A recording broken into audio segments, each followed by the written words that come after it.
আমন্ত্রণ ব্যবসা বাণিজ্য আর অর্থনীতির খবরাখবর নিয়ে নিউজ 24 এর নিয়মিত আয়োজন বিজনেস আওয়ারে শনি থেকে বৃহস্পতিবার দুপুর 1টায় প্রচারিত হচ্ছে এই অনুষ্ঠান। আয়োজনে থাকছে দেশ বিদেশের ব্যবসা বাণিজ্যের সবশেষ খবর ও খবর বিশ্লেষণ। এছাড়াও আছে শেয়ার বাজার ও মুদ্রা বাজারের আপডেট। আজ পুরো সময় আপনাদের সাথে আছি আমি মুরসালিন হক জুনায়েদ। বর্তমান কর কাঠামোকে বৈষম্যমূলক বলে মন্তব্য করেছেন অর্থনীতিবিদ ও ব্যবসায়ীরা। দুপুরে রাজধানীর একটি হোটেলে এসডিজি বাস্তবায়নে নাগরিক প্ল্যাটফর্ম আয়োজিত জাতীয় বাজেট 2025-26 অবহেলিতরা কি পেয়েছে শীর্ষক আলোচনায় এমন মন্তব্য তাদের। বক্তব্যে সিপিডির সম্মাননীয় ফেলো ডক্টর মুস্তাফিজুর রহমান বলেন, এবারের বাজেটে মধ্য আয়ের মানুষের ওপর করের চাপ বেড়েছে, অথচ উচ্চ আয়ের মানুষের কর বাড়বে কম। এসডিজি বাস্তবায়নের সঙ্গে যা সঙ্গতিপূর্ণ নয়। এ সময় সানেমের নির্বাহী পরিচালক ডক্টর সেলিম রায়হান বলেন, বাজেটে জিডিপি প্রবৃদ্ধি, মূল্যস্ফীতি ও বিনিয়োগের লক্ষ্য বাস্তবসম্মত নয়। দেশের ভেতরে পোশাক কারখানায় গ্যাসের সংকট আর তেলের বাজারের বৈশ্বিক সংকট সামনে রেখে বিজিএমইএ সভাপতির দাবি, এই মুহূর্তে দেশের কারখানাগুলোর জন্য জ্বালানি নিরাপত্তা নেই।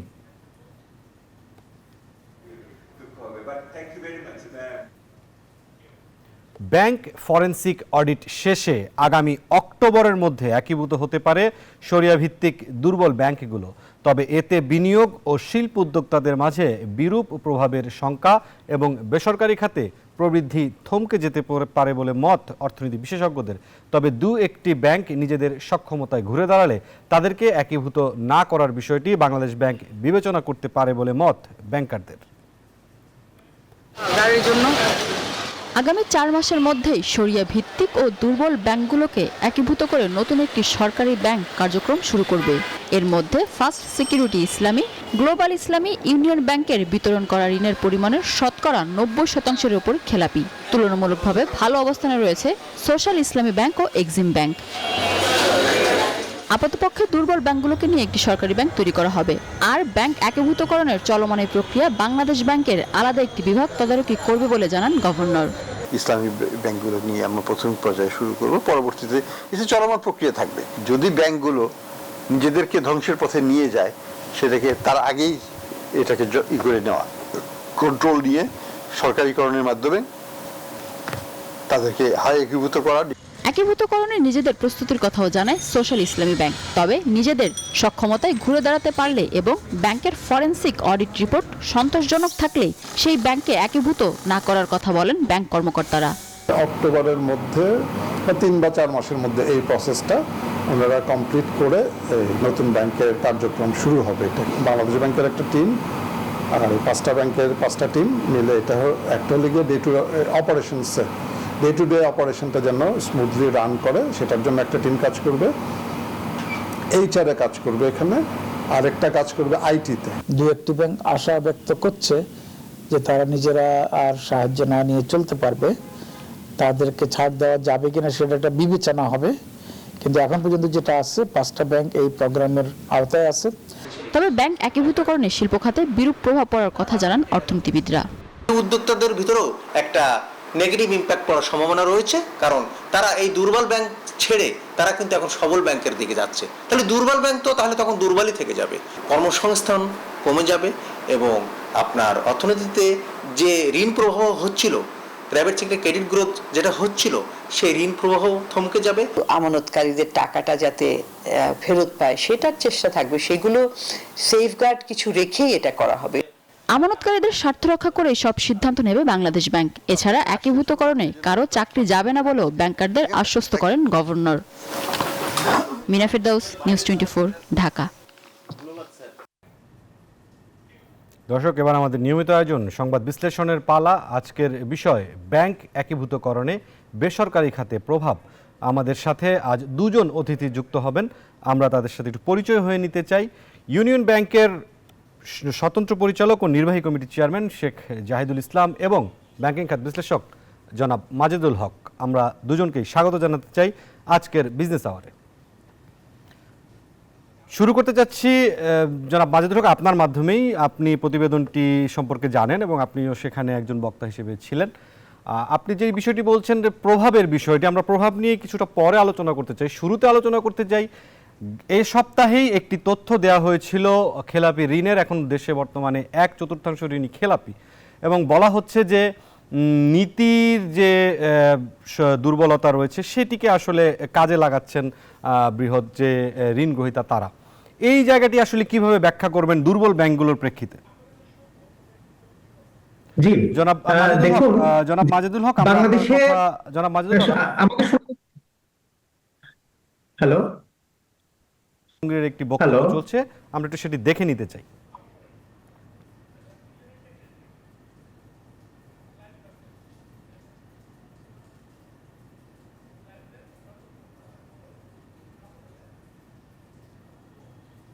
প্রত্যেকটি দফাতে দেখবেন যে নতুন একটা স্বপ্ন এবং গণতন্ত্রকে প্রতিষ্ঠা করবার বিষয়গুলো সুপ্রতিষ্ঠিত। আমাদের চেয়ারম্যান সাহেব বলেছেন আমাদের প্রধান কাজ কি, যে আমাদের যে বেকার মানুষ আছে, বেকার ছেলেরা আছে, তাদেরকে আমাদেরকে চাকুরি বা কর্মসংস্থানের ব্যবস্থা করে দিতে হবে, তাই না? এবং তিনি ঘোষণা করেছেন যে তিনি 1 কোটি মানুষের চাকরির ব্যবস্থা করবেন, কর্মসংস্থানের ব্যবস্থা করবেন। সব মিলিয়ে আমাদেরকে একটা সত্যিকার অর্থেই একটা নতুন সূর্য যে উঠেছে, সেটার আলোটাকে সকলকে গ্রহণ করতে হবে। সে আলোটাকে গ্রহণ করে আমাদেরকে পুরো দেশকে আলোকিত করতে হবে। একটা কথা আমিনুল খুব ভালো বলেছে, এখানে আমাদের এখানে মহিলা সংখ্যান খুব কম দেখতে পাচ্ছি। এখানে না, দেশের বেশিরভাগ জায়গাতেই দেখি মহিলাদের সংখ্যা কম রাজনীতিতে। এটা বাড়াতে হবে। আমাদের দেশে জনসংখ্যার শতকরা 50% বেশি মহিলা, ঠিক না? আমাদের মেয়েরা এখন লেখাপড়া ছেলেদের চেয়ে গিয়ে দেখেন, এসএসসি পরীক্ষা, এইচএসসি পরীক্ষা সংখ্যা তাদের বেশি, রেজাল্টও দেখবেন আপনার ছেলেদের চেয়ে তাদের অনেক ভালো হচ্ছে, তাই না? তাদেরকে তো আমাদের সামনে নিয়ে আসতে হবে। এখানে আপনারা সবাই বলেছেন আমরা আওয়ামী লীগকে নিব না, আমিও বলি আওয়ামী লীগ আমরা নেব না, আমরা খারাপ লোককে নিতে চাই না, কিন্তু আমরা ভালো মানুষ যে নতুন ভাবে রাজনীতি করতে চায় তার কথা অবশ্যই আমরা চিন্তা করি। এই কথাটা মাথায় রাখতে হবে। একদম সব বাদ দিলে তো চলবে না, আমি একাই সবকিছু করতে পারবো না, আমাকে নতুন মানুষের চিন্তা করতে হবে যারা কিছু দিতে পারে। আর আরেকটা কথা খুব জোর দিয়ে বলি, আমরা কিন্তু বুড়ো হয়ে গেছি। আপনি দেখছেন যে আমি এখন কথা শুরু করি, তখন কিন্তু আমার সময় লাগছিল কথা শুরু করতে, তাই না? কারণ আমার বয়স হয়েছে। আমরা এখন কর্মক্ষমতাও কমেছে আমাদের। এখন আমাদের জায়গায় বলিষ্ঠ তরুণদেরকে আসতে হবে, যুবকদেরকে আসতে হবে, কাজ করতে হবে তাদেরকে, দল তৈরি করতে হবে তাদেরকে, তাদেরকে দল তৈরি করে সামনের দিকে এগিয়ে যেতে হবে। ভাই, একটা কথা শুনে মাঝে মাঝে আমার খুব দুঃখ হয় যে বিএনপির বদনাম শুনলে আমার খুব দুঃখ হয়। আমরা 17 বছর সংগ্রাম করলাম, লড়াই করলাম, কত মানুষ মারা গেল, কতজনের বাড়িঘর চলে গেল, চাকরি বাকরি কিচ্ছু করতে পারলাম না, কষ্ট করে থাকলাম। আর এখন যখন সময় আসছে আমাদের ভালোভাবে কিছু করার, তখন যদি বলে যে বিএনপি খারাপ কাজ করতেছে, তখন কি ভালো লাগবে? ওইটা যেন শুনতে না পাই। এইটা খুবই একেবারে আন্তরিকতার সঙ্গে এটাকে বাদ দিয়ে কাজ করতে হবে। এবং যারা করছে এগুলো, এরা কিন্তু সব আমাদের লোক নয়, এরা যারা প্রফেশনাল চাঁদাবাজ, যারা চাঁদা করি চলে, এরা আপনার মিলে যায়, কোনোভাবে মিলে গিয়ে চাঁদাবাজি করে। আর প্রশাসন তো রাতারাতি আপনার ধর্মপুত্র যুধিষ্ঠির হয়ে যায় নাই। প্রশাসন ওই সুযোগগুলো খোঁজে, বা লোকজনকে পর্যায় ফুটে তারা দেবেনি। দর্শক, রাজধানীর উত্তরে বাংলাদেশ জাতীয়তাবাদী দল বিএনপির সদস্য সংগ্রহ কর্মসূচিতে কথা বলছিলেন দলটির মহাসচিব মির্জা ফখরুল ইসলাম আলমগীর। আমরা চলে যাব আমাদের সংবাদ বিশ্লেষণে। জনাব মাজেদুল হক, আমরা প্রশ্ন ছিল 1/4 খেলাপি ঋণ এবং দুর্বল ব্যাংক একীভূতকরণ, এই বিষয়গুলোকে আপনি কিভাবে ব্যাখ্যা করবেন জনাব মাজেদুল হক? জি, ধন্যবাদ আমাকে আমন্ত্রণ জানানোর জন্য। সেটা আমি যদি একটু হিস্টোরিক্যাল ব্যাকগ্রাউন্ড থেকে শুরু করে দেখেন যে 1980 সাল থেকে আপনার ব্যাংক অনেক কমিশন গঠন করা হয়েছে, অনেক প্রজেক্ট হাতে নেওয়া হয়েছে, কিন্তু কোনো কমিশন এবং কোনো প্রজেক্ট ফলপ্রসূ বাংলাদেশের ব্যাংকিং খাতে হয় নাই। ব্যাংকিং খাতে সংস্কারের যে অংশ হিসেবে যে 3টা টাস্ক ফোর্স গঠন করা হয়েছে, তার ভিতরে তো একটা হচ্ছে যে আপনার স্টোলেন মানিটাকে রিকভার করা এবং এনপিএল ম্যানেজমেন্টকে দেখভাল করা। আচ্ছা, ভালো কথা। বাংলাদেশ সরকারের কাছে, অন্তর্বর্তীকালীন সরকারের কাছে আমি চেয়েছিলাম, আমি ট্রান্সপারেন্সি ইন্টারন্যাশনাল বাংলাদেশে যেহেতু আমি বিভিন্ন মিটিং এ থাকি, সেই মিটিং থেকে কিন্তু আমরা উত্থাপন করেছিলাম, বা আমিও আগে অনেকবার বলেছি, লিখেছি যে বাংলাদেশ ব্যাংকিং খাতের প্রথম সংস্কার হওয়া উচিত আর্থিক প্রতিষ্ঠান বিভাগটাকে বন্ধ করে দেওয়া। দ্বিতীয় নম্বর হচ্ছে ব্যাংক কোম্পানি অ্যাক্ট অ্যামেন্ডমেন্ট করা। আর্থিক প্রতিষ্ঠান বিভাগ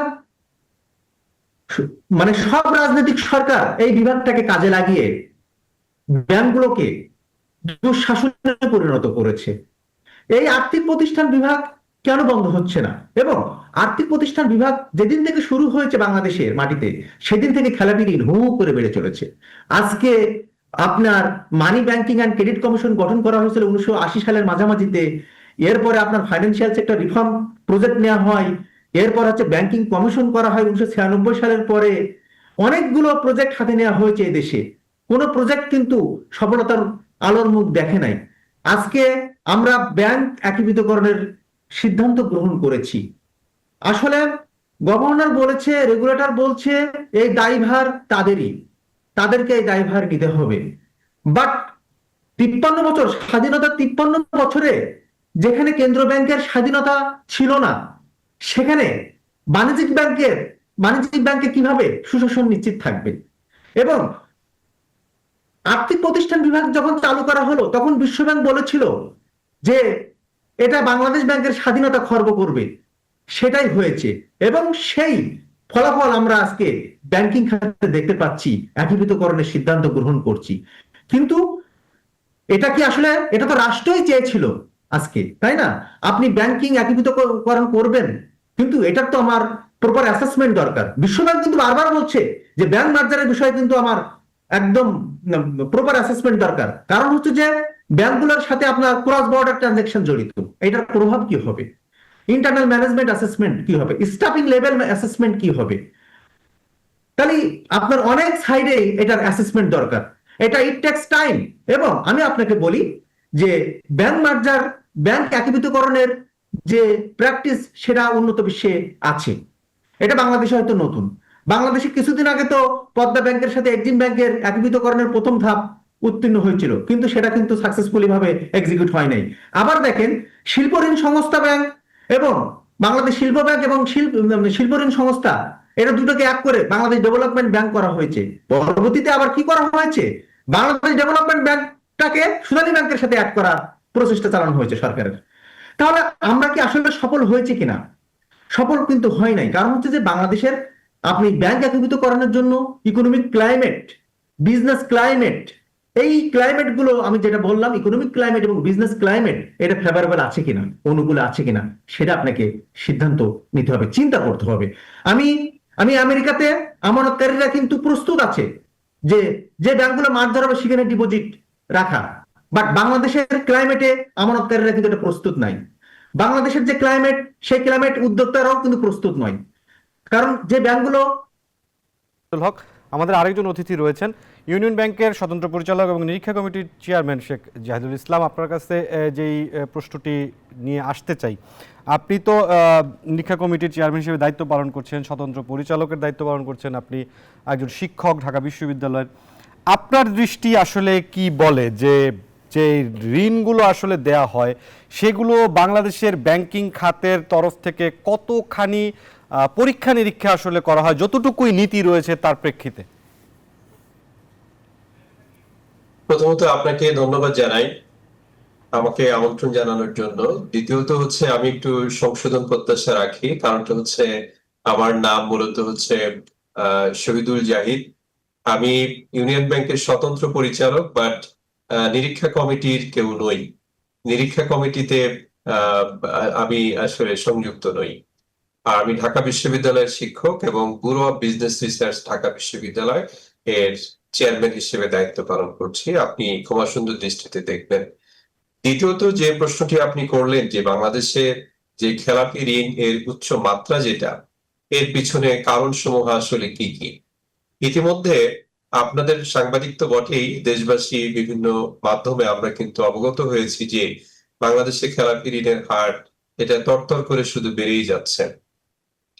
এখন এর পিছনে আসলে কারণ সমূহ যদি আমরা আলোচনা করতে চাই, তাহলে এখানে সামষ্টিক কিছু কারণ আছে এবং হচ্ছে ব্যাংক স্পেসিফিক কিছু কারণ আছে। ব্যাংকের যে দুর্বল নেতৃত্ব অথবা ব্যবস্থাপনা কর্তৃপক্ষ, তাদের আসলে দুর্বল নির্দেশনা এবং নেতৃত্বের কারণেই স্বজনপ্রীতি অথবা হচ্ছে রাজনৈতিক নতজানু নীতির কারণে, রাজনীতিবিদদের কাছে নতজানু নীতির কারণে বা নির্দেশিত হয়ে তারা হচ্ছে বাদ বিচার না করেই এই সমস্ত খাতে হয়তো ঋণ তারা মঞ্জুর করেছিলেন, যেটা কিনা পরবর্তীতে তারা আর উদ্ধার করতে পারছেন না। দ্বিতীয়ত যেটা হচ্ছে যে যারা রেগুলেটরি সংস্থা আছেন, আমার সম্মানিত সহ আলোচক আজকে উপস্থিত মাজিদুল হক ভাই, তিনি যথার্থই বলেছেন যে এখানে বাংলাদেশ ব্যাংক তারা সঠিকভাবে তারা তাদের নীতি এবং কর্তৃত্ব বা নিয়ন্ত্রণ তারা আসলে প্রতিষ্ঠা করতে পেরেছে কিনা। আমরা নিকট অতীতে যেটা দেখতে পেয়েছি যে বাংলাদেশ ব্যাংকের ভিতরেও এমন কোন গোষ্ঠী বা চক্র ছিল যারা কিনা এই সমস্ত যারা হচ্ছে অসৎ এবং হচ্ছে অদক্ষ ব্যাংক ব্যবস্থাপকদের সাথে মিলিত হয়ে যোগসাজশ করে তারা কিন্তু আসলে এই সমস্ত প্রক্রিয়ার সাথে যুক্ত হয়েছে। আদারওয়াইজ কিন্তু এই ইমিডিয়েট পাস্ট বাংলাদেশ ব্যাংকের যে গভর্নর, তার অবস্থানটা কোথায় আছে আমরা কিন্তু এখনো জানি না। তিনি নিজেও জানাননি এবং রাষ্ট্রের বিভিন্ন পক্ষ থেকেও কিন্তু তার অবস্থান এখনো কিন্তু এটা স্পষ্টকরণ করা হয়নি। তো সুতরাং বাংলাদেশের এই যে উচ্চ খেলাপি ঋণ এর যে অবস্থা, এটার পিছনে হচ্ছে ব্যাংক স্পেসিফিক কিছু কর্মকাণ্ড তো আছেই, সাথে সাথে সরকার এর উচ্চ পর্যায় থেকে শুরু করে আমি বলতে পারি যে এটি একটি সামষ্টিক ব্যর্থতা।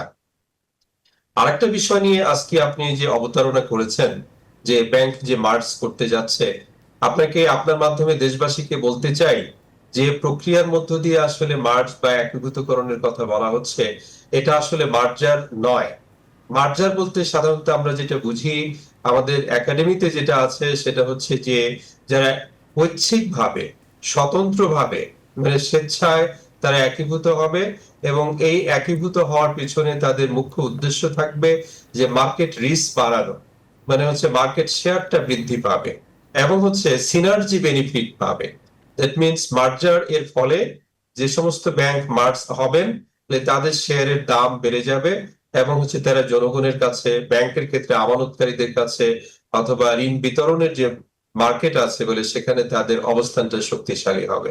এবং মার্জার এর থিওরিটিক্যাল কনসেপ্টটা এটাই যে বা যারা মার্জ হবেন তাদের মধ্যে একটি সত্তা টিকে থাকবে। আপনাকে উদাহরণস্বরূপ বলি যে স্ট্যান্ডার্ড চার্টার্ড ব্যাংক এবং হচ্ছে ব্যাংক ইন্দো সুয়েজ তারা যখন মার্জ হয়, সেখানে কিন্তু ইন্দো সুয়েজ স্ট্যান্ডার্ড চার্টার্ড এর সাথে মার্জ হয়েছে এবং স্ট্যান্ডার্ড চার্টার্ড নামের মধ্যে তারা বিলীন হয়ে গিয়েছে। কিন্তু বর্তমানে বাংলাদেশে যে প্রক্রিয়ার কথা বলা হচ্ছে যে 5টি ব্যাংক ভেঙে দেওয়া হবে এবং এই 5টি ব্যাংকে একীভূত করা হবে, স্বতন্ত্র কোনো ব্যাংক প্রতিষ্ঠা করা হবে, তাহলে সেটা কিন্তু আসলে মার্জার থাকে না, এটা অ্যাকুইজিশনও নয়, তবে এটা অ্যামালগেমেশনের সাথে অনেকটা সাদৃশ্যপূর্ণ। অ্যামালগেমেশনে যেটা হয়ে থাকে যে স্বতন্ত্র সত্তাগুলো এমন ভাবে বিলীন হয় যে তাদেরকে আর আলাদা করা যায় না এবং তারা নতুন কোনো নামে তারা হচ্ছে ব্যবসা পরিচালনা করবে। কিন্তু সেখানে সরকার আবার যেটা একটা করতে চাচ্ছে যে তারা এখানে ক্যাপিটাল ইনজেক্ট করবে। ক্যাপিটাল ইনজেক্ট করার অর্থটা হচ্ছে তারা মালিকানা নিয়ে নিতে চাচ্ছে, কিন্তু মালিকানা নিয়ে নিলে এটা অ্যাকুইজিশনের পর্যায়ে যায়, কিন্তু তারা অ্যাকুইজিশনও কিন্তু বলছে না, এই অর্থে যে তারা পরবর্তীতে এটি আবার বেসরকারি খাতে ছেড়ে দেবে অথবা দেশি এবং বিদেশি স্ট্র্যাটেজিক বিনিয়োগকারী যারা আছে তাদের কাছে বা তাদের হাতে এই ব্যাংকের নতুন যে একটি ব্যাংক প্রতিষ্ঠিত হবে তাদের শেয়ার হয়তো তুলে দেবে। কিন্তু সেটা যদি আমরা বলি তাহলে সার্বিক দৃষ্টিকোণ থেকে এটা মার্জার অথবা অ্যাকুইজিশন অথবা অ্যামালগেমেশন কোনোটার সাথে আসলে সাদৃশ্যপূর্ণ নয়, এটা এক ধরনের বেইল আউট। কিন্তু বেইল আউট আমরা একেবারে বলতে পারছি না, কারণ সরকারের যে অবস্থান বিশেষ করে বাংলাদেশ ব্যাংকের অবস্থান এটা কোনোভাবেই এক অর্থে একটা নীতির উপরে কখনোই ছিল না। তারা এই সমস্ত ব্যাংক তাদেরকে প্রথমে লিকুইডিটি গ্যারান্টি স্কিমের আওতায় নিয়ে এসে তারল্য সহায়তা দিতে চাইলো, যেখানে কিন্তু তারা ওই নীতিটা ফেল করলো। কারণ বেসরকারি খাতের যারা শক্ত অবস্থানে থাকা ব্যাংক সমূহ তারা লিকুইডিটি সাপোর্ট যথার্থভাবে দিতে তারা অস্বীকার করেছে। পরবর্তীতে বাংলাদেশ ব্যাংক বাধ্য হয়ে কিছু টাকশাল থেকে টাকা ছাপিয়ে এদেরকে দিয়েছে, কিন্তু সেই টাকাগুলো দিয়েও এদের তারল্য সহায়তা কিন্তু আসলে ক্রাইসিস যেটা সেটা কিন্তু উত্তরিত হয়নি। তো সুতরাং পরবর্তীতে আমরা যেটা জানতে পারছি যে জাতীয় বাজেট থেকে সেখানে কিছু অর্থ বরাদ্দ রাখা হয়েছে, যেখানে কিনা এই দুর্বল ব্যাংকগুলোকে একীভূতকরণ করে সেখানে তারল্য সহায়তা অথবা ক্যাপিটাল ইনজেক্ট করা হবে। যে সুতরাং পরবর্তীতে আবার স্ট্র্যাটেজিক বিনিয়োগকারীদের কাছে দেওয়া হবে। আমি বলতে চাই যে এই একীভূতকরণের যদি আমরা সফলতা দেখতে চাই এবং সত্যিকার অর্থে আমানতকারীদেরকে যদি আমরা আশ্বস্ত করতে চাই যে আপনাদেরকে এখানে টাকা রেখেছেন, আপনাদের আমানত সুরক্ষিত আছে, এটা কথাই বললে হবে না। যে প্রক্রিয়ার মধ্য দিয়ে যাচ্ছে মানুষ কিন্তু আরো ভীত সন্ত্রস্ত হচ্ছে, এটা আসলে কি হতে যাচ্ছে। তাদের সামনে কিন্তু সুদূর প্রসারী কোনো একটা পিকচার জাতির পক্ষ থেকে, বিশেষ করে এই মুহূর্তে যারা ডিসিশন নিচ্ছেন তারা কিন্তু উপস্থাপন করতে ব্যর্থ হচ্ছেন। তারা 3 মাস পরে কি করবেন, তারা 6 মাস পরে কি করবেন, তারা 3 বছর পরে আসলে ব্যাংকগুলোকে কোন অবস্থানে দেখতে চান, সেটা যেহেতু করতে ব্যর্থ হচ্ছেন, সুতরাং অনেকেই, শুধুমাত্র আমানতকারী কেন, আমি তো বলতে পারি, যদিও বলা হচ্ছে বাংলাদেশ ব্যাংকের তরফ থেকে যে যারা কর্মচারী কর্মকর্তা আছেন তারা চাকরি হারাবে না, কিন্তু এটা তো বাস্তবতা না। বাস্তবতা হবে 5টি ব্যাংক যখন একীভূত হবে, এখানে তো 15,000 কর্মচারী কর্মকর্তা, এই মুহূর্তে যারা কর্মচারী কর্মকর্তা আছেন এত লোকবলের তো দরকার হবে না। একটা ব্যাংকে 15,000 কর্মচারী কর্মকর্তা, এটা তো বাংলাদেশের প্রধানতম ব্যাংক সোনালী ব্যাংকের চেয়েও কিন্তু তখন বড় একটি অবস্থানে জনবলের দিক থেকে চলে গেলে এটা কিন্তু মাথা ভারী একটি অর্গানাইজেশনে পরিণত হবে। দ্বিতীয়ত শহীদুল জাহিদ, আমরা আপনার কাছে ফিরবো। আমরা আরো একটু জনাব মাজেদুল হকের কাছে একটু উত্তর জেনে আসতে চাই আপনার বক্তব্যের সূত্র ধরে। জনাব মাজেদুল হক, আপনার সহ আলোচক যেটি বলছিলেন একটি প্রসঙ্গ যে দুর্বল ব্যাংকগুলোকে সবল করার জন্য অন্তর্বর্তীকালীন সরকার কিন্তু কিছু তারল্য সহায়তা দিয়েছিল এবং সেই তারল্য সহায়তার যে ফেরত দেওয়ার প্রক্রিয়া সেটিও কিন্তু খুব একটা সন্তোষজনক পর্যায়ে এখনো নেই। তাহলে এই যে তাদেরকে সবল করার একটা প্রচেষ্টা ছিল, এটি কি দেওয়ার জন্য যে তারল্য সহায়তা দেওয়া ছিল সেটি খুব নগণ্য ছিল, না ব্যাংকেরই আসলে সক্ষমতা একেবারেই নেই? কোনটি আপনি বিবেচনা করবেন, জনাব মাজেদুল হক? যে জাহিদ ভাই এই কথাগুলো বলছে, জাহিদ ভাইয়ের কথাকে একটু সূত্র ধরেই বলি যে রেগুলেটর কিন্তু স্পষ্ট নয় যে ব্যাংকগুলোকে কোথায় নিয়ে যাচ্ছে। এটা মানে বিগত 6 মাস ধরে বা 10 মাস ধরে রেগুলেটর স্পষ্ট নয়। কারণ রেগুলেটর যে 2023 সালে পিসিএ ফ্রেমওয়ার্ক যেটা করা হলো, প্রম্পট কারেক্টিভ অ্যাকশন ফ্রেমওয়ার্ক যেটা করা হলো, সেই আঙ্গিকে বলা হয়েছিল যে ব্যাংকগুলো যদি সংকট কাটাতে পারে তাহলে সংকট কাটানোর জন্য পিসিএ ফ্রেমওয়ার্ক চালু করেছিল 2023-এ। আচ্ছা, এখন পিসিএ ফ্রেমওয়ার্কে বলা হয়েছিল যে ব্যাংকগুলো যদি সংকট কাটিয়ে 2025-এর মার্চ 31 মার্চের ভিতরে যদি সংকট কাটাতে না পারে তাহলে আমরা মার্জারে চলে যাব। আচ্ছা, কিন্তু এই কথাটা আমি বলতে চাইছিলাম, জাহিদ ভাই যে কথাটা বললেন যে সেন্ট্রাল ব্যাংক যে সিদ্ধান্তগুলো নিতে যাচ্ছে এটা কিন্তু মার্জারের ডেফিনেশনের ভিতরে পড়তেছে না, ঠিক আছে? আবার সেন্ট্রাল ব্যাংক মানে আপনার টাইম টু টাইম যে ব্রিফিং করছে, রেগুলেটর যে ব্রিফিং করছে, সেই ব্রিফিং এও কিন্তু যে দুর্বল ব্যাংকগুলো আছে সেই দুর্বল ব্যাংকগুলো বারবার সে আহত হচ্ছে। দুর্বল ব্যাংকের আমানতকারীরাও আহত হচ্ছে, উদ্যোক্তারাও আহত হচ্ছে, বড়রাও আহত হচ্ছে। সুতরাং কেন্দ্র ব্যাংক এখানে স্পষ্ট নয় যে ব্যাংকগুলোকে আসলে তার ব্যাংকগুলো তার ভাগ্য কি, সেই ভাগ্যটা নিয়ে কিন্তু স্পষ্ট নয়, নাম্বার 1। নাম্বার 2 হচ্ছে যে ব্যাংকগুলোকে যদি আমি মার্জার করিও, যে আমার বাস্তবতা যেটা, সেই বাস্তবতা তো আমার আনএমপ্লয়মেন্ট ক্রিয়েট হবে। আপনি বাজেটে বলছেন যে আমি টেকসই অর্থনৈতিক ব্যবস্থা তৈরি করব এই দেশে, আপনি বাজেটের মূল প্রতিপাদ্য বিষয় বলছেন, কিন্তু যে অর্থনীতিতে উচ্চ মূল্যস্ফীতি, যে অর্থনীতিতে উচ্চ ঋণ খেলাপি, যে অর্থনীতিতে উচ্চ বেকারত্ব, সেখানে টেকসই অর্থনৈতিক ব্যবস্থা কখনো গড়ে উঠবে না। এটাই হচ্ছে বাস্তবতা। আমার কথা হলো যে 1980 সালের পর থেকে 72 সালের পর থেকে অনেকগুলো সংস্কার অনেকগুলো কমিটি করা হয়েছে, কমিশন করা হয়েছে, সব কমিশন ব্যর্থ হয়েছে। আজকে ব্যর্থ হওয়ার আউটপুটটা হচ্ছে যে আপনার সরকারি রাষ্ট্রায়ত্ত ব্যাংকগুলোর ক্যাপিটাল শর্টফল, আজকে ব্যর্থ হচ্ছে যে বেসরকারি ব্যাংকগুলোর বেনামে ঋণ, এবং এই ঋণগুলোর যে তদন্ত হয়েছে, যে অডিট হয়েছে, জাহিদ ভাই ভালোভাবে বলতে পারবে, জাহিদ ভাই যেহেতু একটা বোর্ডে আছে, যে আলটিমেট বেনিফিশিয়াল অনার খুঁজে পাওয়া যাচ্ছে না ঋণের। তাহলে আপনি নিশ্চয়ই বুঝতে পারছেন যে কত দুঃখজনক। মানে এটা তো রাষ্ট্রীয় পৃষ্ঠপোষকতা বলেন, রাজনৈতিক পৃষ্ঠপোষকতা এই ঋণগুলো দেওয়া হয়েছে। জি জনাব মাজেদুল হক, আমি বারবার থাকবেন, আমরা একটু শেখ শহীদুল জাহিদ তার বক্তব্য শুনে আসতে চাই। আমরা একেবারে শেষ দিকে রয়েছি। শেখ শহীদুল জাহিদ, আপনি তো একজন একাডেমিশিয়ান এবং একজন স্বতন্ত্র পরিচালক, দুই ক্ষেত্রে আপনি ভূমিকা রাখছেন। আপনার কাছ থেকে কোনো সংক্ষেপে কোনো পরামর্শ থাকবে কিনা ব্যাংকিং খাতকে আসলে এই ধরনের একীভূতকরণ বা যেটি বলেন আপনারা ব্যাখ্যা দেন, এখান থেকে রক্ষা করার জন্য ব্যাংকগুলোকে? সবাই মিলে চাই যে বাংলাদেশের ব্যাংকিং খাত তথা ফিনান্সিয়াল সেক্টর এটা একটি সবল ভিত্তির উপরে প্রতিষ্ঠিত হোক এবং জনগণের সেবায় তারা প্রতিশ্রুতিবদ্ধ থাকুক। আমরা এই মর্মে আমি প্রথম আলোতে একটি নিবন্ধ লিখেছিলাম 5-6 মাস আগে, যেখানে স্পষ্ট করে বলেছি যে এখানে আমাদের সমস্যাটা হচ্ছে অর্থনৈতিক, কিন্তু এর সমাধানটা রয়েছে রাজনীতির ভিতরে। কথা এই মুহূর্তে কিন্তু আসলে শুধু অর্থনীতি দিয়ে না এবং শুধু রাজনীতি দিয়েও এই সমস্যাগুলো, বিশেষ করে বাংলাদেশের আর্থিক খাতের যে সমস্যা, এটা দূর করা যাবে না।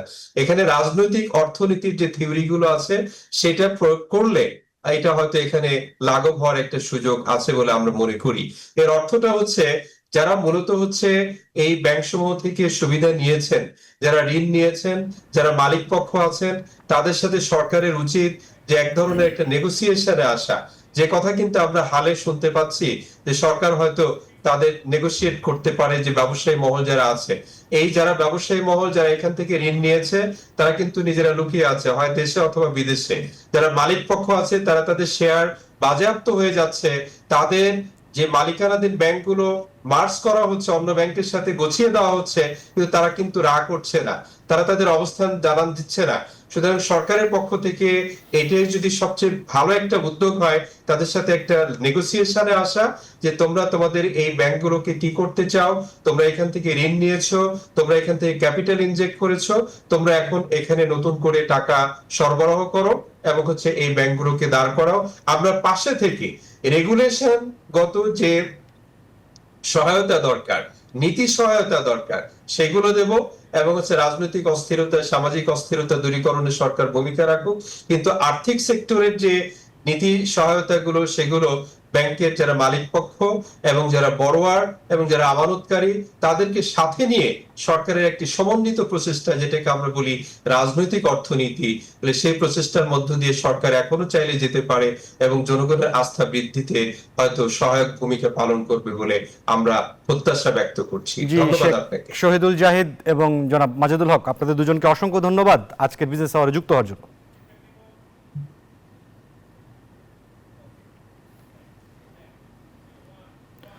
দর্শক, আমরা এতক্ষণ সংবাদ বিশ্লেষণে ছিলাম। আমরা আমাদের পরবর্তী প্রসঙ্গগুলোতে চলে যেতে চাই। হরমুজ প্রণালী বন্ধ হলে চরমভাবে ব্যাহত হবে দেশে এলএনজি ও তেল আমদানি, যা সরাসরি প্রভাব ফেলবে উৎপাদন ও রপ্তানির উপর। এ নিয়ে দুশ্চিন্তায় পড়েছেন দেশের শিল্প উদ্যোক্তারা। অর্থনীতিবিদরা বলছেন, হরমুজ প্রণালী বন্ধ হলে বিদ্যুৎ, জ্বালানি, শিল্প, পরিবহনে ব্যাপক প্রভাব পড়বে। দাম বাড়বে তেল ও গ্যাসের, বাড়বে পণ্যের মূল্য, আর এই বোঝা পড়বে সাধারণ মানুষের কাঁধে। বিস্তারিত জানাচ্ছেন রিয়াদ সুমন। জ্বালানি সংকটে এমনিতেই দিন দিন রুগ্ন হয়ে পড়ছে দেশের শিল্প খাত। চাহিদা অনুযায়ী সরবরাহ না থাকায় ব্যাহত হচ্ছে উৎপাদন। এমন বাস্তবতায় ইরান ও ইসরায়েল যুদ্ধ নতুন করে দুশ্চিন্তায় ফেলেছে শিল্প মালিকদের। শিল্প উদ্যোক্তারা বলছেন, এই দুই দেশের যুদ্ধের কারণে ইরান যদি হরমুজ প্রণালী বন্ধ করে দেয় তবে বড় সংকটে পড়বে দেশের শিল্প। যদি ইরান হরমুজ প্রণালী বন্ধ করে দেয়, সেই ক্ষেত্রে আমরা মারাত্মক একটা এলএনজি এবং পেট্রোলিয়ামের উপর একটা আঘাত আসবে। দাম তো শিওরলি বাড়বে। তো সেই ক্ষেত্রে বাংলাদেশ নাজুক একটা অবস্থার মধ্যে আছে। বিশ্ববাজারে এরই মধ্যে তেলের দাম ঊর্ধ্বমুখী। অপরিশোধিত তেলের দাম প্রায় 12% বৃদ্ধি পেয়ে ব্যারেল প্রতি প্রায় $78.5 ছুঁই। অর্থনীতি বিশ্লেষকরা বলছেন, এই উত্তেজনা দীর্ঘ সময় ধরে চললে তেলের দাম $100 থেকে $130 যেতে পারে। জ্বালানি তেলের মূল্য বৃদ্ধি পেলে আমাদের আমদানি ব্যয় যেমন বৃদ্ধি পাবে, আবার তার থেকে গুরুত্বপূর্ণ হলো যে এই মুহূর্তে আমাদের বৈদেশিক মুদ্রা রিজার্ভের যে দুর্বল পরিস্থিতি, তাতে এই বর্ধিত জ্বালানি মূল্য পরিশোধ করাটাও একটা দুশ্চিন্তার কারণ। উচ্চ মূল্য দিয়েও নিরবিচ্ছিন্ন গ্যাস ও বিদ্যুৎ পাচ্ছে না দেশের কারখানাগুলো। এর মধ্যে এই যুদ্ধের কারণে দাম বাড়লে উৎপাদন খরচ বাড়ার শঙ্কা ব্যবসায়ীদের। এটা কিন্তু শুধুমাত্র যে আমাদের জ্বালানি সংকটে ফেলবে তা না, এই জন্য লজিস্টিক কস্ট বেড়ে যাবে। আমাদের যে এক্সপোর্ট ইম্পোর্টের যে কস্ট, তেলের দাম বাড়লে জাহাজের ভাড়া বাড়বে, কন্টেনারের ভাড়া বাড়বে, সবকিছুতে আমরা আসলে ক্ষতিগ্রস্ত হব।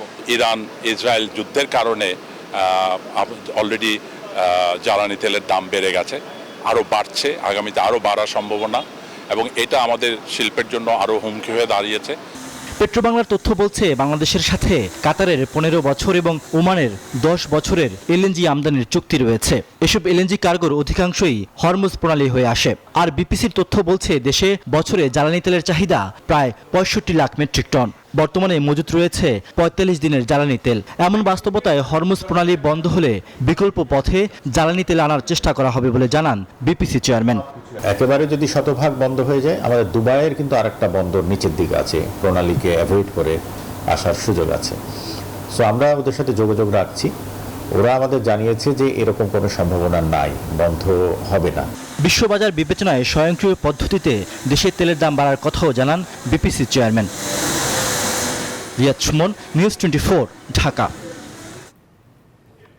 ইরান ইসরায়েল যুদ্ধ দীর্ঘায়িত হলে বাংলাদেশেও পড়বে এর নেতিবাচক প্রভাব। সমস্যা হতে পারে তেল, গ্যাস, সার আমদানিতে, এমন আশঙ্কার কথা জানিয়েছেন অর্থ উপদেষ্টা ডক্টর সালেউদ্দিন আহমেদ। সচিবালয়ে ক্রয় সংক্রান্ত উপদেষ্টা কমিটির বৈঠক শেষে অর্থ উপদেষ্টা জানান, এখনই বাড়ানো হচ্ছে না জ্বালানি তেলের দাম। ইরান ইসরায়েল যুদ্ধ পরিস্থিতি পর্যবেক্ষণ করছে অন্তর্বর্তী সরকার। ইরান ইসরায়েল যুদ্ধ এখন গোটা বিশ্বের সবচেয়ে আলোচিত ঘটনা। দুই পরাশক্তি কেউ কাউকে ছাড় দিচ্ছে না, ফলে সারা বিশ্বে এই যুদ্ধের নেতিবাচক প্রভাব ছড়িয়ে পড়ার আশঙ্কা রয়েছে। ইতিমধ্যে বাড়ছে জ্বালানি তেলের দাম, ব্যাহত হচ্ছে ইরান নিয়ন্ত্রিত হরমুজ প্রণালী দিয়ে জাহাজ চলাচল। এই যুদ্ধে বাংলাদেশের উপর প্রভাব নিয়ে আলোচনা হয়েছে ক্রয় সংক্রান্ত উপদেষ্টা পরিষদের বৈঠকে। সকালে সচিবালয়ে এই বৈঠকে নির্দিষ্ট আলোচ্যসূচির বাইরে উঠে আসে ইরান ইসরায়েল যুদ্ধ পরিস্থিতি প্রসঙ্গ। যুদ্ধ দীর্ঘ হলে বাংলাদেশও ক্ষতির মুখে পড়তে পারে আশঙ্কা অর্থ উপদেষ্টার। বিকল্প চিন্তা যে এনার্জি মিনিস্ট্রিটা করছে, ডেফিনেটলি আমরা তো এলএনজির উপর ডিপেন্ড করি বেশি, এবং ইভেন শুধু যুদ্ধ তো শুধু এনার্জি প্রাইস না, আমার সার যেগুলো আসবে, আপনি যদি বেশিরভাগ জাহাজ আসে কোন দিক থেকে, যে হরমুজ প্রণালী দিয়ে আসে, সেটা এফেক্ট করতে পারে। আমার মনে হয় এই জিনিসটা বেশি দিন চলবে না। অর্থ উপদেষ্টা জানান, এখনো বাড়তি দামে তেল গ্যাস কিনতে হচ্ছে না, তবে পরিস্থিতি জটিল হলে সমীকরণ পাল্টে যেতে পারে, তাই বিকল্প প্রস্তুতি রাখছে সরকার। গ্যাস প্রাইস বা এলএনজি প্রাইস যদি বেড়ে যায়, এটা উইল টেক কেয়ার হবে। আজকে যেটা দিলাম ওটা ওল্ড প্রাইসে ওরা কোট করেছে, ভাগ্য ভালো যে ওই প্রাইসে আমরা পাবো আপাতত। বাট আমরা অবজার্ভ করছি যদি যুদ্ধটা বেশি দিন চলে, এটা এফেক্ট যদি হয়, তখন আমাদের উপর একটু প্রেশার পড়বে। বিশেষ পরিস্থিতি যেমন আজকে আমরা যেগুলো আমরা অ্যাপ্রুভ করলাম এলএনজি সার আনার ব্যাপারে, তো যে প্রাইসে করেছি ওরা ইমিডিয়েটলি আজকে তো অর্ডার চলে আসবে, কিন্তু ভবিষ্যৎ যখন কোটেশন আনবো তখন হয়তো কিছুটা রিফ্লেক্ট করবে। তিনি আশা করেন যুদ্ধ দ্রুত শেষ হবে, তবে কোনো দেশের পক্ষ নেবে না বাংলাদেশ। শানাজি ইয়াসমিন, নিউজ 24, ঢাকা। দর্শক, বিশেষ আওয়ারের সময় হলো একটি বিরতি, ফিরব অন্যান্য সংবাদ নিয়ে, সাথে থাকুন। আবারও স্বাগত জানাচ্ছি বিজনেস আওয়ারে। 150 টাকা পর্যন্ত দামের প্লাস্টিকের চপ্পল, স্যান্ডেলে ভ্যাট আরোপের ফলে বন্ধ হয়ে যাচ্ছে ছোট ছোট কারখানা, ব্যবসা চলে যাচ্ছে প্রতিবেশী দেশ ভারতের হাতে, এমন অভিযোগ করেছেন পাদুকা প্রস্তুতকারক সমিতি। মঙ্গলবার রাজধানীর সেগুনবাগিচায় ঢাকা রিপোর্টার্স ইউনিটিতে সংবাদ সম্মেলনে এসব কথা জানান সমিতির নেতারা। বলেন, ভ্যাট বাড়ানোর ফলে উৎপাদন খরচ বেড়েছে কম দামি এসব পণ্যের, ফলে কমেছে উৎপাদন ও বিক্রি, নেতিবাচক প্রভাব পড়েছে কর্মসংস্থানেও। সার্বিক পরিস্থিতি বিবেচনায় এ খাতে আবারও ভ্যাট অব্যাহতি সুবিধা বহাল রাখার দাবি জানিয়েছেন ব্যবসায়ীরা। মঙ্গলবার সপ্তাহের তৃতীয় কার্যদিবস শেষে ডিএসইতে কমেছে সবকটি সূচকের মান। প্রধান মূল্য সূচক ডিএসইএক্স 43 পয়েন্ট কমে অবস্থান নেয় 4739 পয়েন্টে। সূচকের সঙ্গে এদিন ডিএসইতে টাকার অঙ্কে লেনদেনও 104 কোটি টাকা কমেছে। এছাড়া হাত বদল হওয়া শেয়ার ও মিউচুয়াল ফান্ড ইউনিটের মধ্যে দাম কমেছে 67টির, কমেছে 276টির এবং অপরিবর্তিত রয়েছে 54টি কোম্পানি শেয়ারের দাম। অন্যদিকে দেশের অপর পুঁজিবাজার সিএসইতেও সার্বিক সূচক সিএএসপিআই 1 পয়েন্ট বাড়ার সঙ্গে লেনদেনও সামান্য বেড়েছে। এবারে শেয়ার বাজারের খবর।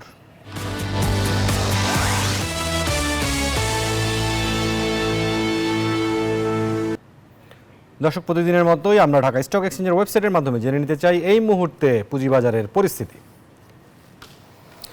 দর্শক, আমরা দেখতে পাচ্ছি যে ঊর্ধ্বমুখী প্রবণতায় রয়েছে আজকের পুঁজিবাজার। এখন পর্যন্ত ডিএসইএক্স ইন্ডেক্স 27 পয়েন্ট বেড়েছে, সূচক দাঁড়িয়ে আছে 4767 পয়েন্টে। সরিয়া ভিত্তিক ইন্ডেক্স 6 পয়েন্ট বেড়েছে, সূচক দাঁড়িয়ে আছে 1040 পয়েন্টে। বিশেষায়িত 30টি কোম্পানির ইন্ডেক্স 12 পয়েন্ট বেড়েছে, সূচক দাঁড়িয়ে আছে 1700 পয়েন্টেরও বেশি।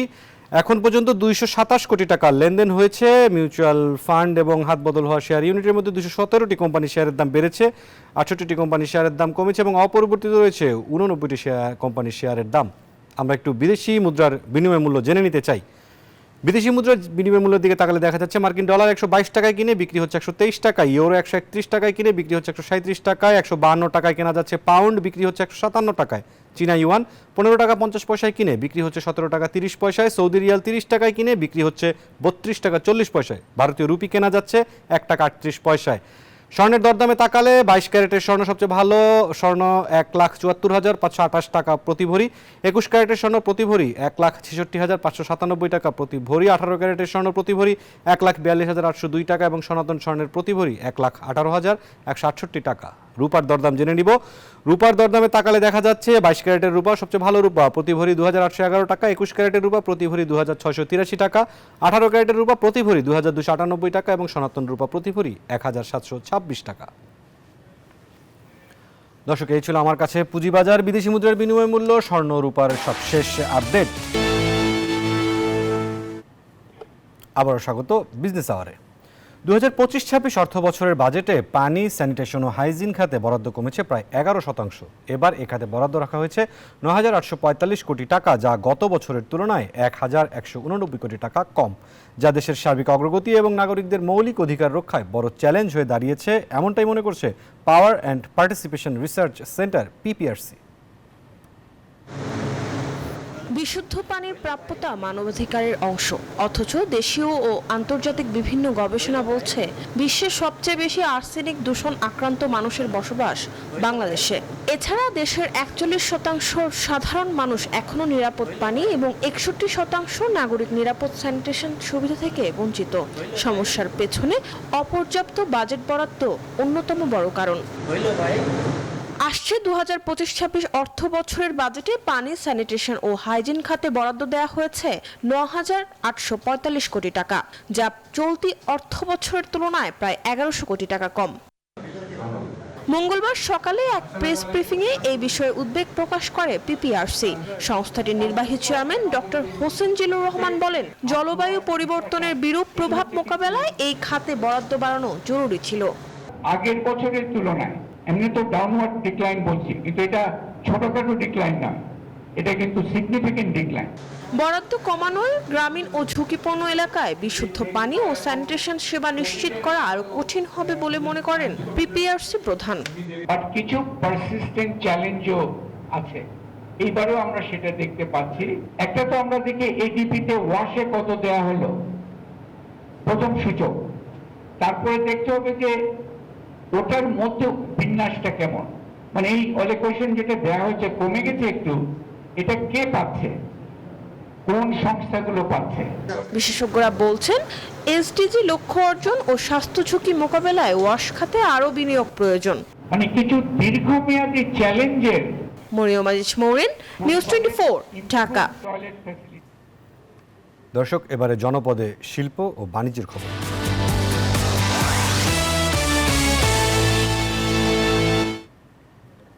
রাঙামাটি কাপ্তাই হ্রদে পুকুর ও হ্যাচারিতে উৎপাদন করা হচ্ছে রেনু, যা থেকে পোনা মাছ তৈরি করে ছাড়া হচ্ছে হ্রদে। মাছের উৎপাদন বৃদ্ধি করতে এমন পদ্ধতি চালু রেখেছে রাঙামাটি বিএফডিসি। সংশ্লিষ্টরা বলছেন চলতি বছর হ্যাচারির উৎপাদিত প্রায় 60 মেট্রিক টন পোনা মাছ উন্মুক্ত করা হবে কাপ্তাই হ্রদে। বিস্তারিত ফাতেমা জান্নাত মুমুর পাঠানো তথ্য ও চিত্রে। এটি দক্ষিণ পূর্ব এশিয়ার বৃহত্তর কৃত্রিম রাঙামাটি কাপ্তাই হ্রদ। মাছের সুষ্ঠু ও প্রাকৃতিক প্রজনন স্বাভাবিক ও বংশবিস্তারের লক্ষ্যে পুকুর ও হ্যাচারিতে উৎপাদন করা হচ্ছে মাছের পোনা।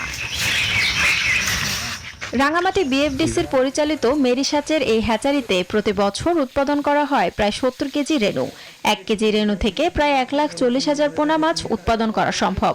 মাছের বংশবিস্তার করতে হ্যাচারির অধীনে 11টি নার্সারি পুকুর, 9টি ডেবা ও 1টি ক্রিকে পোনা মাছ উৎপাদন করা হয়, যা বছরে 3 মাস কাপ্তাই হ্রদে মৎস্য উৎপাদনের জন্য সহায়ক ভূমিকা পালন করে।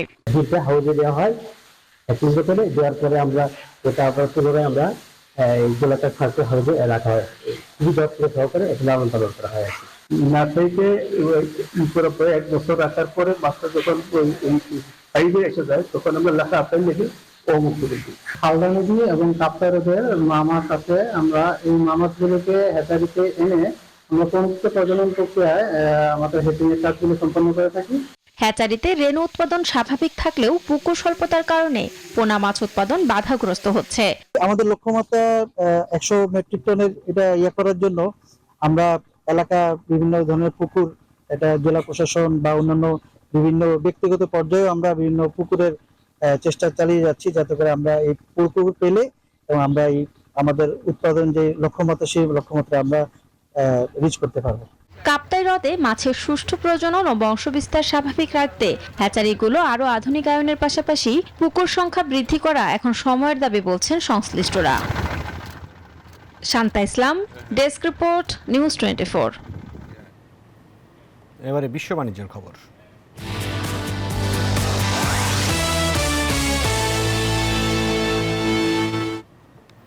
ইরান ইসরায়েল সংঘাতের উত্তাপ শুধু বৈশ্বিক রাজনীতি নয়, পড়েছে বিশ্ব অর্থনীতিতেও। এতে আন্তর্জাতিক বাজারে আরেক দফা বাড়ল অপরিশোধিত তেলের দাম। তেহরান খালি করার ডোনাল্ড ট্রাম্পের বার্তার পরেই তেলের দাম আরও ঊর্ধ্বমুখী হয়ে ওঠে। এ অবস্থা অব্যাহত থাকলে বৈশ্বিক মূল্যস্ফীতিতে নেতিবাচক প্রভাব পড়বে বলে শঙ্কা বিশেষজ্ঞদের।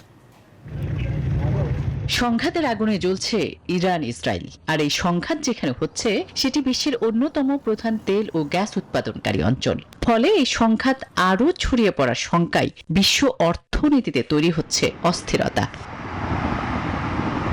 কেননা গেল সপ্তাহে ইরানের পরমাণু কেন্দ্রে ইসরায়েলি হামলার পরেই 7% বৃদ্ধি পেয়েছিল অপরিশোধিত তেলের দাম। ধস নেমেছিল বিশ্বের বড় পুঁজিবাজারগুলোতেও, যদিও এখন পরিস্থিতি কিছুটা স্থিতিশীল। তবে ফের বেড়েছে তেলের দাম। আমেরিকার বেঞ্চমার্ক অপরিশোধিত তেলের দাম 67 সেন্ট বৃদ্ধি পেয়েছে। এমন অবস্থা চলতে থাকলে বিশ্বজুড়ে তেল আমদানিকারক দেশগুলোতে মূল্যস্ফীতি বাড়তে পারে বলে আশঙ্কা করা হচ্ছে। মধ্যপ্রাচ্যের চলমান অস্থিরতা বিশ্ব অর্থনীতির জন্য উদ্বেগজনক। তেলের দাম বাড়লে ধীর হয়ে যেতে পারে অর্থনৈতিক প্রবৃদ্ধিও। তখন মূল্যস্ফীতি নিয়ন্ত্রণে কেন্দ্রীয় ব্যাংকগুলোর হস্তক্ষেপের সুযোগও কমে আসবে। মার্কিন প্রেসিডেন্ট ডোনাল্ড ট্রাম্প তেহরান থেকে সবাইকে অন্যত্র সরে যাওয়ার বার্তা দেওয়ার ফলেই আন্তর্জাতিক বাজারে আরও চড়া হয় অপরিশোধিত তেলের দাম। আসমাতুলি, নিউজ 24। টিকটকের ওপর নিষেধাজ্ঞার সময়সীমা আরও 3 মাস বাড়াতে চলেছেন মার্কিন প্রেসিডেন্ট ডোনাল্ড ট্রাম্প। এই পদক্ষেপ একটি চুক্তি চূড়ান্ত করতে এবং মার্কিনীদের ডেটা সুরক্ষিত রাখতে সাহায্য করবে বলে দাবি করছে হোয়াইট হাউস। বুধবার বিবিসি জানায় এটি এই বছর তৃতীয়বারের মতো সময়সীমা বৃদ্ধি। কংগ্রেস টিকটক বিক্রি বা নিষিদ্ধ করতে আইন পাশ করলেও ট্রাম্পের এই পদক্ষেপ তার সাথে সাংঘর্ষিক। এর আগে 2020 সালে টিকটক বিক্রির চেষ্টা করেছিলেন ট্রাম্প, কিন্তু সম্প্রতি তিনি প্ল্যাটফর্মটির প্রশংসা করে বলেছেন এটি তাকে 2024 নির্বাচনে জিততে সাহায্য করেছে। বিশ্লেষকরা মনে করছেন ট্রাম্পের আমলে টিকটক নিষিদ্ধ হওয়ার সম্ভাবনা কম। এই ছিল বিজনেস আওয়ার আজকের আয়োজনে। সাথে থাকার জন্য ধন্যবাদ সবাইকে।